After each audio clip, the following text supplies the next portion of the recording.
मैं देखता था कि रोड शो तय स्थान पर खत्म होने के बाद भी बहुत आगे तक लोग कतार में लगे हैं, तो मैं दो गुने उत्साह से फिर उनके बीच चला जाता था। हेलीपैड पर भी यही होता था। ये रोड शो मेरे लिए राजनीतिक कार्यक्रम नहीं रहा। मैं अनुभव करता था ये रोड शो मेरे लिए तीर्थ यात्रा की तरह रहे हैं।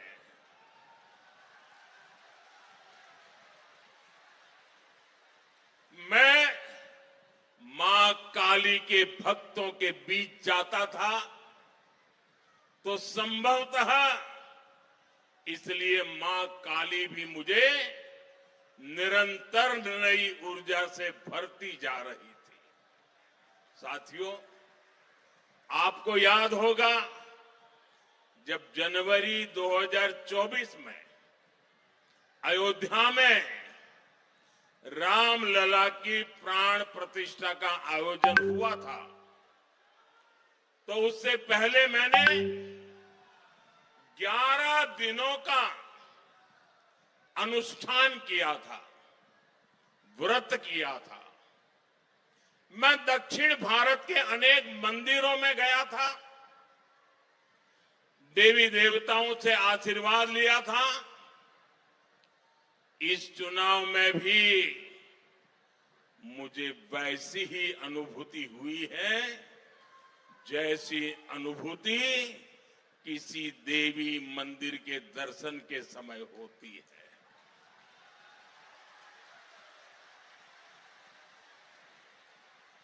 इसके पीछे बंगाल के प्रति मेरा जो लगाव रहा है, शक्ति की भक्ति रही है, मेरे व्यक्तिगत जीवन की आध्यात्मिक यात्रा का ये ऊर्जा केंद्र रहा है। बंगाल के महान व्यक्तित्वों की प्रेरणा रही है और ईश्वर रूपी आप जनता जनार्दन का अपार प्रेम रहा है। बंगाल में जो आध्यात्मिक अनुभूति हुई है, बंगाल की इस धरती पर मैंने जो अनुभव किया है, उसे मैं स्वयं पर, अपने आप पर बहुत बड़ा आशीर्वाद समझता हूं। साथियों, बंगाल की इन रैलियों में, रोड शो में मुझे इतने अपनत्व भरे संदेश मिले हैं, भांति भांति की तस्वीरें मिली है कि मैं उन्हें कभी भी भूल नहीं सकता। मैं रैलियां और रोड शो के बाद जब भी पहला मौका मिलता है, रात में कितनी ही देर क्यों ना हो जाए, बहुत तसल्ली से उन चित्रों को देखता हूं और चित्रों के पीछे जो छोटे छोटे कलाकारों के भाव हैं, उसे महसूस करने की कोशिश करता हूं। आपके संदेशों को, आपके पत्रों को पढ़ता हूं। कहीं पर आपके दर्द भी होते हैं, कहीं पर आपकी मेरे लिए दुआ भी होती है और बाद में मैं अपना जवाब भी लिखवाता हूं। और ये प्रक्रिया जब से चुनाव शुरू हुए तब से चल रही है। बंगाल की जनता जनार्दन का इतना असीम प्रेम मेरे लिए बहुत बड़ा सौभाग्य है। छोटे छोटे बच्चे, युवा, महिलाएं, बुजुर्ग, मैं उनकी आंखों में जो स्नेह देखता हूं, चेहरे पर जो भाव देखता हूं, वो मेरे जीवन की बहुत बड़ी पूंजी है। कई बार जब वो मुझे देखकर रो पड़ते हैं, तो मुझे भी अपनी भावनाएं नियंत्रित करने में बहुत मेहनत पड़ती है। लेकिन जब मैं रैली स्थल या रोड शो से वापस आता हूं तो बहुत देर तक आपकी आवाज गूंजती रहती है, आपके चेहरे मेरी नजर के सामने से हटते नहीं है। साथियों, मैं कल की ही बात करूं, कल आराम बाग में रैली के दौरान भी मैंने देखा एक छोटी बहन, जब मैं वहां लोगों को संबोधित कर रहा था उस समय वो बहन रेलिंग तोड़कर आगे आना चाहती थी और तब सिक्योरिटी वालों से उसकी बहन की झड़प भी हो रही थी। वो बहन सुबह सुबह ही रैली स्थल पर आ गई थी, बिना कुछ खाए वो बहन अपने बच्चों को भी कहकर आई थी कि वो मुझसे मिलकर ही जाएगी। मैं उस अपनी बहन को, छोटी बहन को क्षमा प्रार्थी हूं कि मैं उसे वहां मिल नहीं पाया। मैं उसकी भावना की कद्र करता हूं, उसके विश्वास का मैं आदर करता हूं और मुझे विश्वास है कभी न कभी उस बहन से मिलना हो ही जाएगा।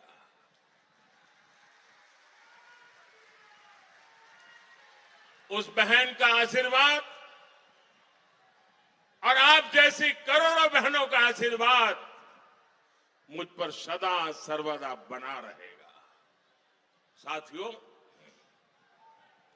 बंगाल की सेवा करना, बंगाल को सुरक्षित करना, बंगाल के सामने उपस्थित एक विराट चुनौती से बंगाल को बचाना, ये मेरे भाग्य में भी है और मेरा दायित्व भी है।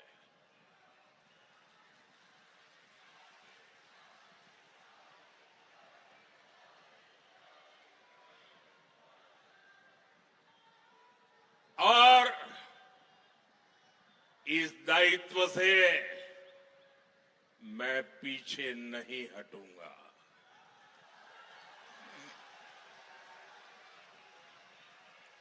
साथियों, पश्चिम बंगाल का ये चुनाव बंगाल के साथ साथ पूरे पूर्वी भारत का,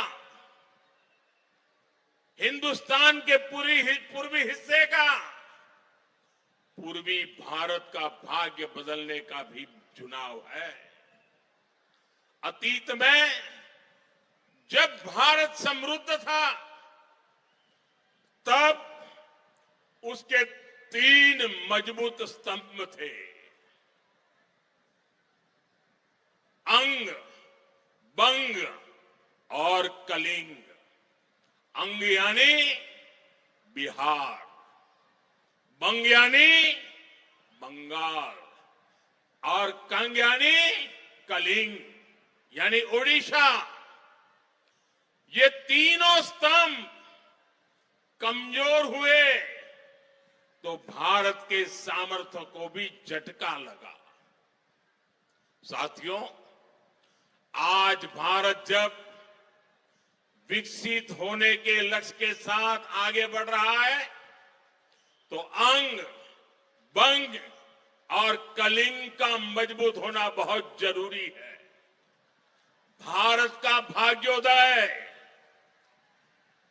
पूर्वोदय के बिना अधूरा है और भारत के भाग्योदय की सबसे बड़ी ताकत पूर्वोदय का भाग्योदय है। और इसलिए भारत का भाग्योदय और पूर्वोदय दोनों एक दूसरे की पूरक शक्ति है। और इसलिए मैं 2013 से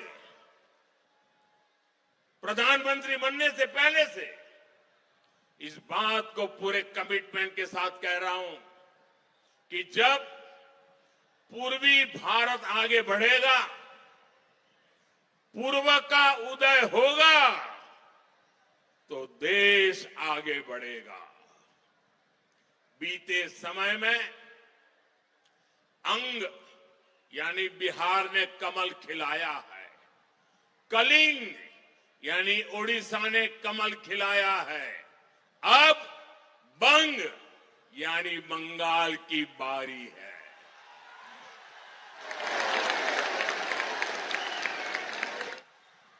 और यहां जो माहौल मैं देख रहा हूं, इस बार बंगाल में भी कमल खिलना तय है। अंग, बंग और कलिंग, इस त्रिशक्ति का भरोसा बीजेपी पर है। साथियों,